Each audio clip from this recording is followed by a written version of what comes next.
the relationship between trauma and art and where Hollywood comes into all of that is that kind of is what Hollywood wants from you. Come here to try and make your pain mean something. I had so many mentors, and exactly like screenwriter mentors are always put into a box. You're a sci-fi writer. Ooh, you have to stick to that. Hollywood ruins good things, like direct quote from you. Yes, Hollywood.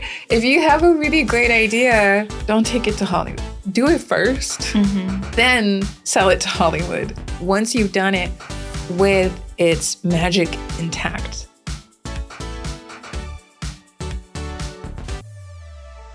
I'm trying to do like a calendarly thing where people can book a consultation and I can see if I can help them with a specific project or if they want to do something ongoingly where they need somebody to help them as they develop like their whatever. I love that. I really love genuine consultation businesses, especially around filmmaking, screenwriting, acting, whatever it is. Yeah. I love it. We talked about this. I hate the coaching moniker. I hate the webinars thing. I'm interested in something that's more personal, but also some way to like, if you've been studying, if you've been like passionate, you've developed like this pool of information, like how do you use that in a way to help people? Yeah. You know? Yes. How do you find people who are in need of what you have and be able to help them, even if you're not like a professor yet? Yeah. You know? I think that's the most important part about like today's world. We have to find something to give back to society and like make a business out of it. Yeah. I think that's what's going on right now with social media and everything. People are like, okay, who am I? What do I give or provide to people that they can find if they give like a ton of money to a college or to a workshop, but maybe I can provide it on a better price. I don't know, something along the lines. Yeah, and also the quest to like, for me, how do I make a living, we'll say, even though even that seems like a far stretch. But how do I take what I'm best at and make that how I make money? Like that's the name of the game. And so it's so much like an expertise economy. And it's really helpful because if you have a specific need, that's who you're looking for, right? And yeah, you can go to school. I've been so disappointed sometimes. Like you enroll in a school, you start taking classes. And it just so happens that the class that you end up in is not the one that you're looking for. Whereas in the expertise economy, that's the consultation part of it is like, okay, is this a good fit? Like, am I who you're looking for? Like specifically, like where you're at? Because I might not be. Instead of enrolling in a whole class, just meet and have coffee with somebody and see if you can help them. And if you can't, like good luck and no worries. But if you can help them, like that's the name of the game. If you can make money helping people with your expertise, like that's what everybody's like chasing right now. Yeah. It's fun. So true. I love it. Like right now, I have a lot of people that I invested in because investing in them was investing in me, like hiring an accent coach just to make sure I was pronouncing some things right, hiring a therapist, a spiritual therapist was very helpful, like finding my way back to myself. Yeah, I think that's very important. But I want to learn about your journey of coming to Los Angeles because I know some of it, but I don't know it in a timeline and in your process of realizing you're an artist and this is what you want to do. So the first time I came to LA was when I was 18 and I had just graduated. It's your basic story. Like I was just so ready to get out of Texas and pack up my car and go somewhere new. And I went to LAFS that year. Before that, like as a kid, I was always making films, like home films, and it wasn't until I was like 17 that I even knew that like the film school was an occupation. Like you could go to school and learn how to make a film. Like that was something that I didn't know about. And I actually ended up having a fruitful but chaotic time at LAFS and the time after because I was so young. It was the first time being on my own. I was 18, which meant that I was not completely calcified, like in who I was or my values. If you asked me, I would have told you that I knew exactly who I was. I knew exactly what I was ready to take on the world. But the reality is I was still just a kid in a lot of ways. And like a kid trying to prove a lot to a lot of people. And I originally thought that my major would have been in editing because in Texas, when you make a film, you're doing everything, right? So I was writing it, directing it, pulling, lampshades off of lamps to try and light my scene with bare bulbs, working with the actors. And then the best part was when you put everything into the iMac and you actually got to cut your movie together. Yeah. And that was my favorite part. And so when I first went, I was like, yeah, I'm going to be an editor. Like, I love editing. Like, that's my thing. So funny now because I hate editing. Like, I hate it so much. I am not the person for that job, But in film school, one of the things that my old film school did really well was the fact that you couldn't declare a major your first term. So you had to take every class. I don't know if they still do it that way. Yeah. So you had to take directing 101, producing 101, screenwriting, assistant directing, sound design, everything. And even then, my majors were producing and sound design. And it wasn't until I went with a friend, because of course I'm 18, so I'm just kind of floating through the world via my relationships with people. I went with my friend to one of the classes that was like a story lab. And that was this whole moment for me where, again, I'm 18, I'm undiagnosed neurodivergent. I sat there and I was just like, oh my God, I think I'm a writer. And then I started thinking about it. I had written full-length plays in high school. I wrote these films. I was always writing. People always gave me journals. And I always thought that it was like just because of my mental health stuff. It didn't occur to me that like, no, that's what I've been doing this whole time. Like that's what my gift is. And then I just kind of ran with that for a long time. So my background was in producing and screenwriting.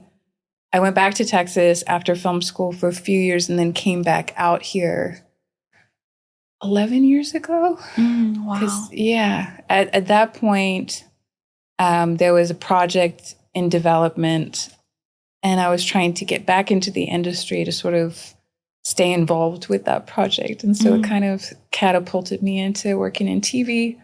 I was also a single mom at the time, so I was supporting my son. And yeah. Wow, so much that you went through in early ages. I call it early ages because like 18 to 25, I feel like it's such an exploration area. Yes. Yet the world demands you to know who you are. But no, you don't know it until you don't know it until so many years, honestly speaking. True. No, that's the paradox of being 18, right? Is I felt like an adult, right? And I think that was self-determination. Like I wanted to be an adult and I was an absolute kid still. Yeah. But I was so determined to take my place in the adult world. And all my classmates were older than me. They're all like early mid-20s. I was so determined to like be one of them and to just get going and start my career and do everything. But your pathways in your brain just aren't there yet. Yeah. So I had no idea of long-term consequences. I would just jump and not even look at things.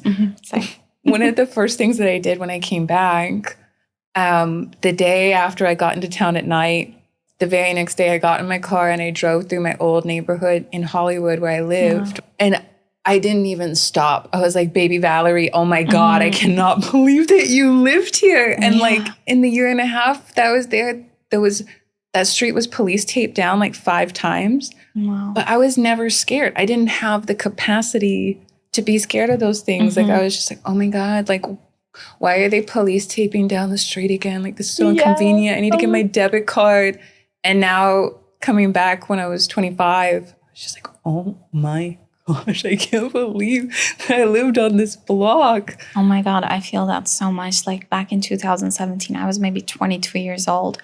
And I came to LA for the summer, just to see if I really want to become a screenwriter, which turns out I really wanted to. But during that time, places I went to, like hours I stayed outside, people I engaged with, I'm like, how did I do this? And looking back at it, I'm like, how did I didn't get scared. The time was like, it was in the middle of the night and I was meeting this guy. And I don't care. Like, what? You could have been kidnapped. Like, so many things could have gone wrong, but you don't care. You just explore. So interesting. I think there's something about Hollywood that does that too. It's sort of like the strange beacon in that way, I think. Because, yeah, it's so...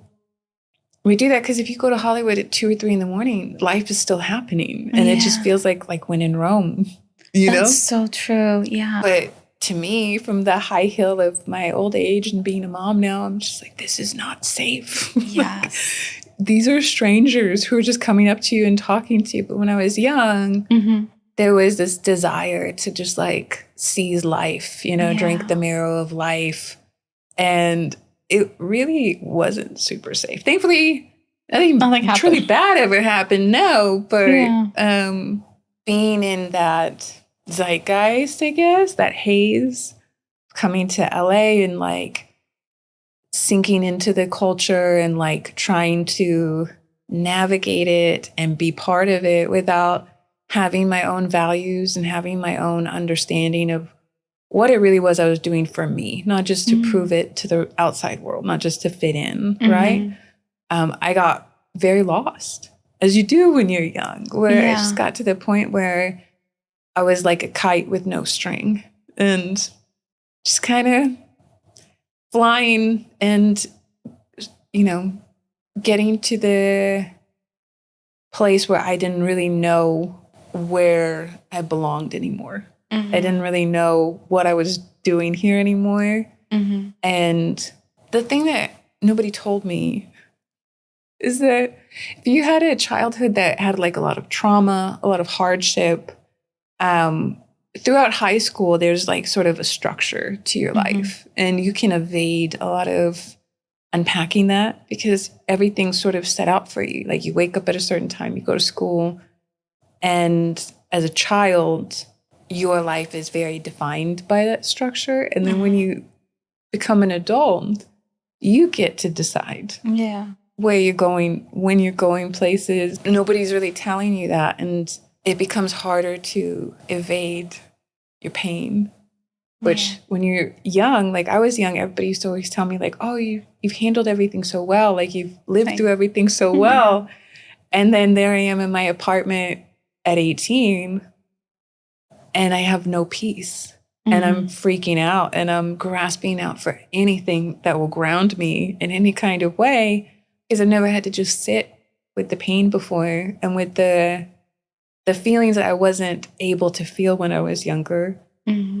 But I didn't even know then that that's what was happening. So it just felt like insanity to me. It just felt like going crazy. And the only thing that was that I was able to latch onto was the film work. It was just do more projects, produce more projects, just stay busy doing these things. And in a certain kind of way, I feel like that kind of is Hollywood. Even when I was 18, I feel like I got a really good taste of how the industry works because, you know, we talked about the other day, the relationship between trauma and art and where Hollywood comes into all of that is that kind of is what Hollywood wants from you. Come here to try and make your pain mean something and constantly work your ass off to avoid that because you're working your ass off for us. Yeah. And it's the perfect worker bee scenario because you have all of this artistically to offer. And you're so desperate to outrun it that you'll work 14 hours a day. If that means you don't have to be alone in that apartment feeling everything. And as I got older, I started to look at that and realize that that wasn't conducive to me actually creating anything. Yeah. You know, it was kind of an exploitation. Yes, which definitely. I'm not the only one. I'm not. That was my journey kind of to Hollywood and to, you know, screenwriting. for me, I think we talked about this before, screenwriting was very much when I had no other harbor with which to feel things, with which to deal with things, I would just write a fiction about them. I would trap the pain inside this fictional story so that I could express it and analyze it and feel bigger than it. And it wasn't, in hindsight, actually dealing with it, but it was a way to cope with it and to make something of it in a life where otherwise I really couldn't. Otherwise, I would be stuck in it. And is that kind of similar to your journey? Very similar. Like, I automatically remembered my childhood with my journals. I have like at least 36 journals, all filled out with fictional stories of different things, just trying to process my trauma. And then I realized, oh, I had to be a writer. And nobody told me, hey. Like, nobody tells you. Yeah, nobody tells you. They're all like, oh yeah, finance, engineer, whatever. Lawyer. Yes, lawyer. Become something, but not artist. That's why I was surprised that it took me so long to know that that was something you could go to school for. And I think it's a direct reflection of the fact that we don't take it as a serious profession. Yes. And so I grew up thinking, no, you just do that in your spare time, just like music or anything else. Lo and behold, you could go to school for music too. Nobody tells you that in Texas because nobody has the respect for it being a real vocation, you know? Yeah. And even if you're somebody who is bivocational, it's still a vocation, as is the case with, you know, many vocations. Like there's a space in between hobby and 401k. And it's not like a this or that necessarily. But in Texas, it is this or that. It's like, this is not a real job. Yeah.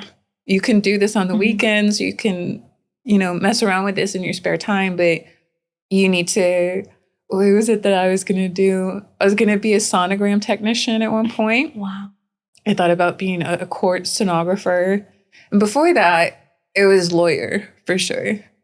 Several times. I was like, I'm just going to go to law school. I'm just going to go back to school and go to law school. I think there's something about the two that is like, they're overlapping skills for sure. Yeah, that's true. I studied engineering, for example, but I was always like, even though I had analytical skills and I love science, I would always make it into a story to remember the formulas, the chemistry, whatever. I studied chemical engineering, so it was usually like chemistry or biology. I would make it into a story to memorize everything.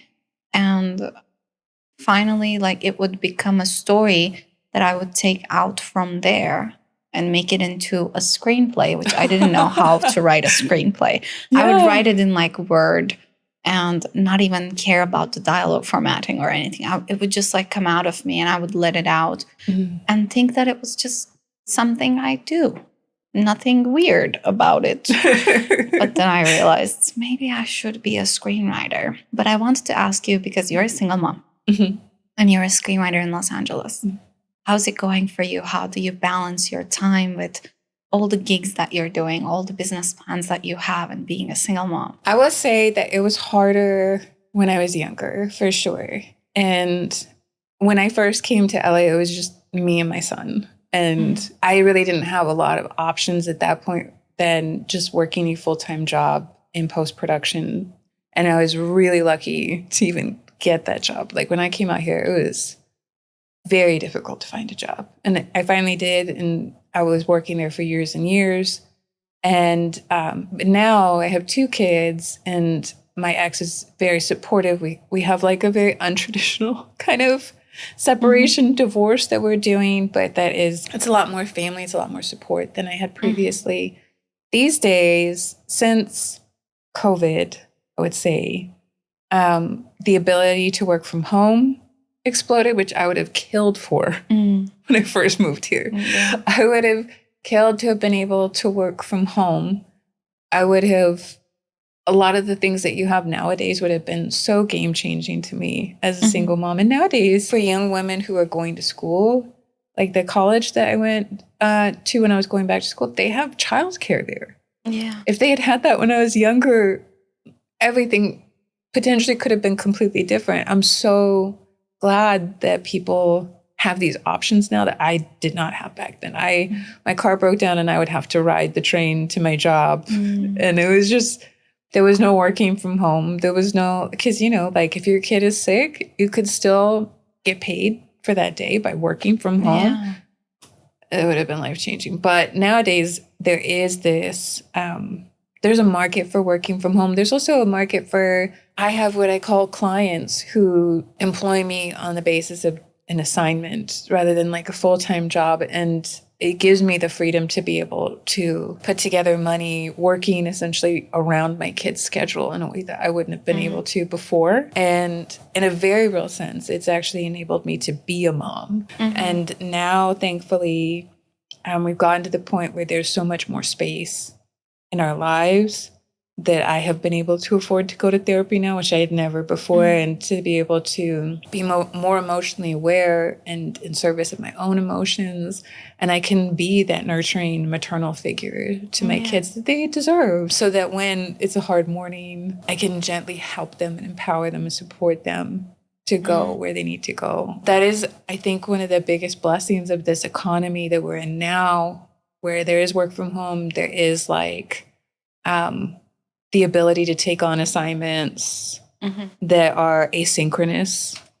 It gives me the ability to understand like, oh, okay, so for these hours while the kids are at school, I can work, then I'm with them. And then when they're in bed, I pick up the work and make the deadlines. And that was not how things used to be. And there was a lot that I missed because of that.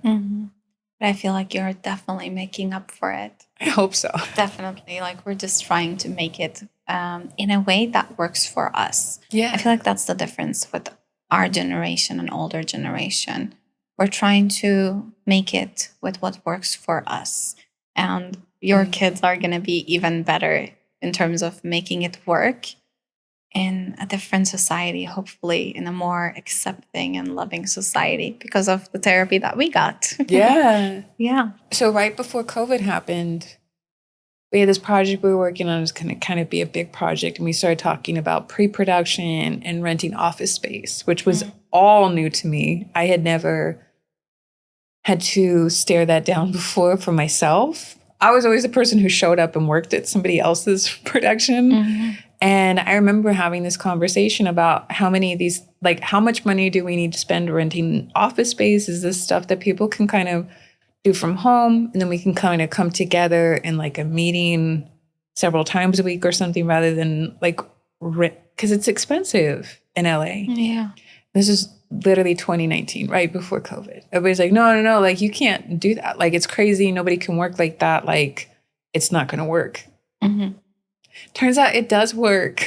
Yeah. It turns out that you can do things like that. And now we've seen it. But I think that part of it was the work from home due to the pandemic. It really challenged people's rigid preconceptions about what production looked like, about what development looked like. I feel like there was always room for writers to kind of write at home.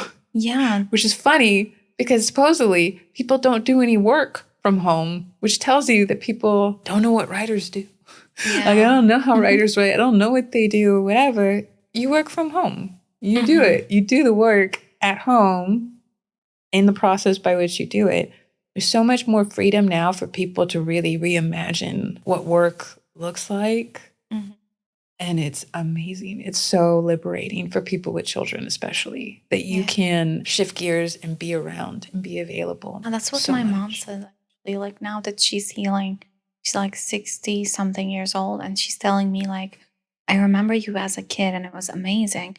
But there are blank parts because she was working, like she was a manager at a company and she was always on the go. Like at night, she would bring work home and try to get done. And I would just want to hang out with her. Yeah. You just want to play dolls. Yeah. And now she says, I regret not being in the moment with you, that you grew up so fast. It's true. Yeah. It really is true. Yeah. And I wanted to ask you about, you had a deadline for a screenplay and you also work as a screenwriter for a YouTube channel. How is that space going? So I think it's really great. I love working for millennials. And like I love having clients who are very asynchronous. Like they're very casual about being able to text them updates, or they'll send you updates via text, and it's not very formal. You know, I have seen in the work that I've done in that capacity in particular, how things can really come together even when you're not in direct face-to-face contact with hardly anybody in the process. Like, it's amazing to me. So I have written for YouTube now as a client, and then I've also previously directed narrative segments for another friend's YouTube channel. The wildest part is that to this day, the work that I have done that has reached the most people has been on YouTube. Wow. Where you look at your little short, what have you, that you filmed for YouTube, and like 800,000 people have seen it. Yeah. And you know how many people have seen it because it tracks it and everything. And it's very strange to me. I remember when I first came to LA, that was when they first had just started YouTube studios. And I remember our one of the actresses we worked with was trying to encourage us to go over there and just film things, but you had to release it on YouTube. And there was like this attitude, which I probably had also, because of course, 18-year-old, 19-year-old Valerie, trying to have the big britches like everybody else. Like, we're too good for YouTube. We are filmmakers, not YouTube makers. We don't film digital. We film on film or whatever. That aged super well. But she went on to have this huge following, millions of people. She was even on a reality show for like the next YouTube star or whatever. I want to say there was a very similar attitude towards streaming digital. At that point, it was just called YouTube. From film and TV, as I imagine was previously the theatrical world, like the theater world viewed film. Where it's like, no, what we do is art. Like, that is not art. It's almost like you said, like theater versus film. At the beginning, I was a theater writer and director because while doing my engineering, I started this club and I started writing and kind of coaching actors. When I looked at screenwriting for film, I had the same like little judgment that was like, oh, this is easier. It's not. Like, I don't know why we have these judgments, but yeah, every platform, every medium has its own challenges and has its own positives and negatives. And its own potential. Because, at the beginning of film, depending, if you look at Edison's work, right, at the beginning of film, what he's doing was not, Chekhov. It was not as a muscular dude in his undies flexing. Yeah, I guess that's not art. And it's very parallel to YouTube, right? The beginning of YouTube was like these little tiny videos, the same as the beginning of film, but there was still, it was a tool, it was a medium. And rather than looking through the lens of respectability, which is part of the ego of the industry, nobody was really looking at the potential.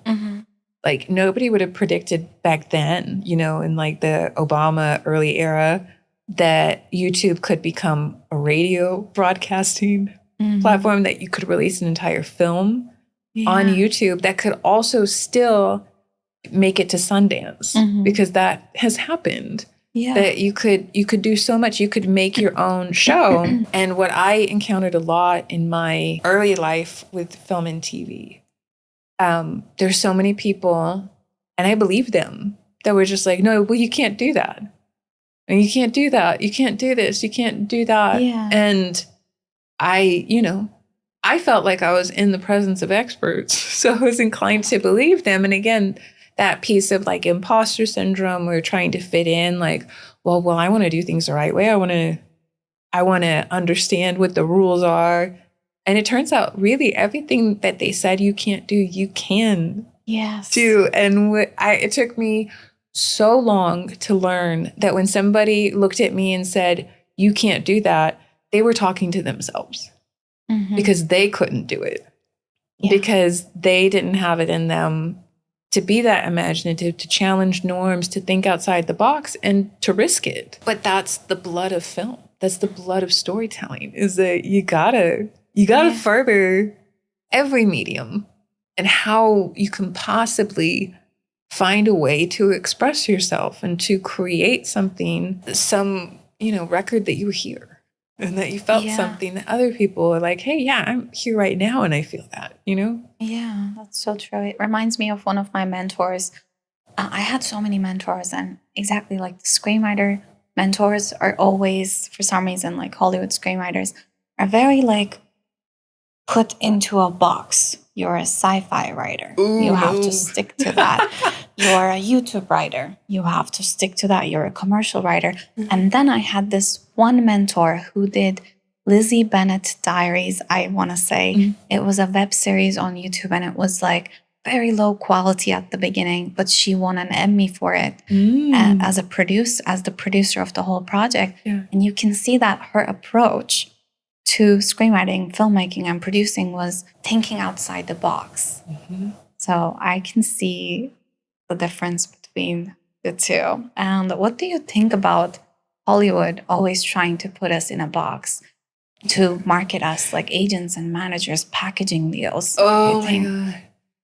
I feel like Barbie when they're trying to put her back in the box. And I'm like, no, I am not in that box anymore. Like, get me out of it, right? I could talk so much about this. The entire core of my mission in life at this point, like my entire focused purpose, is trying to undo the gaslighting of Hollywood when it comes to making young people who have a gift, who have a flame inside them, a passion, a purpose, a desire to create, a desire to express and explore, making them into employees. Yeah.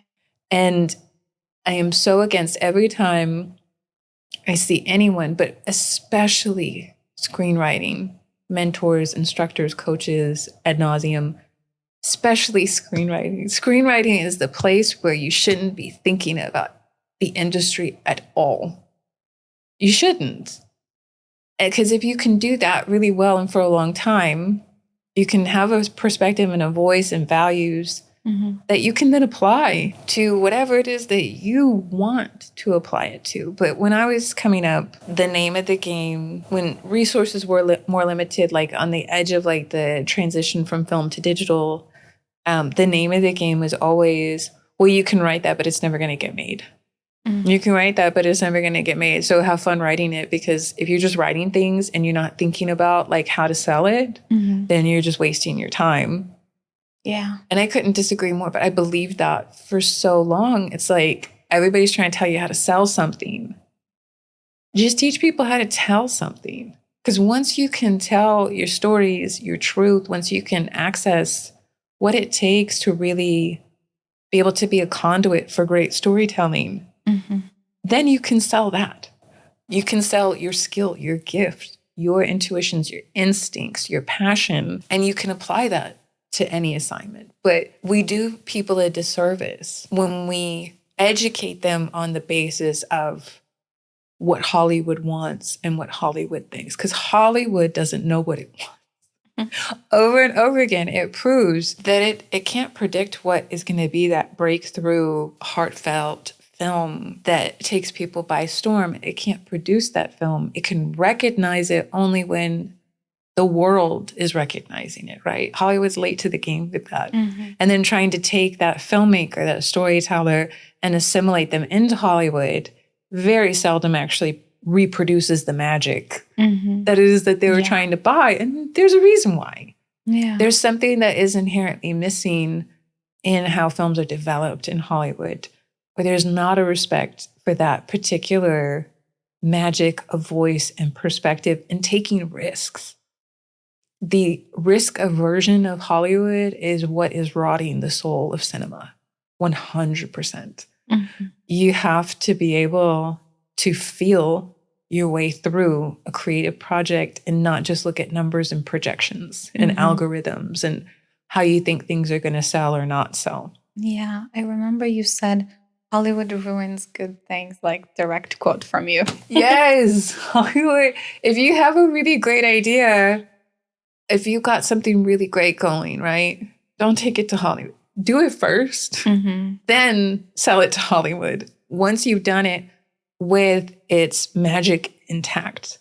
Because Hollywood will take something, we've all seen it happen if you've been here long enough, will take something that is magical to begin with and then just start dissecting it and pulling out everything that could be risky, not knowing that like just human nature in general, vulnerability is a risk. You don't know if you're being vulnerable, if you're being exploratory in what you're interested in, if you're experimenting as a storyteller, as a filmmaker.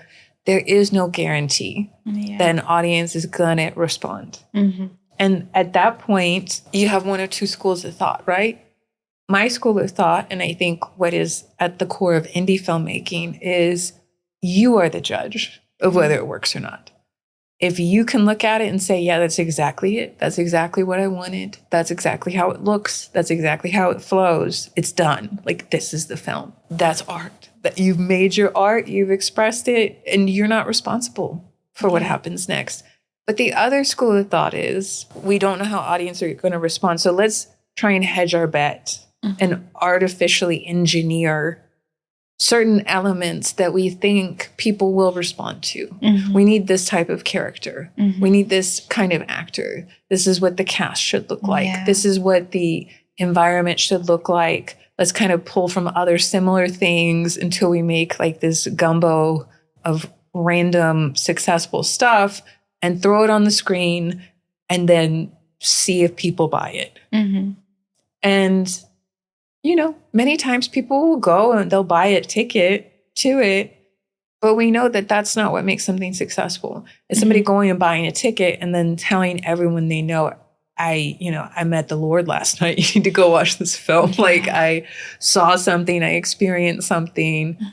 That X factor lies only in the artist. If you feel something while you're writing it, if you feel something while you're directing it, if you feel something while you're editing it, people will feel something when they watch it. It's just that it's transmutation. I don't know what you call it, but like that's what it is. And that it sometimes is very hard to explain to a boardroom of people. It's like, oh, it's just a feeling.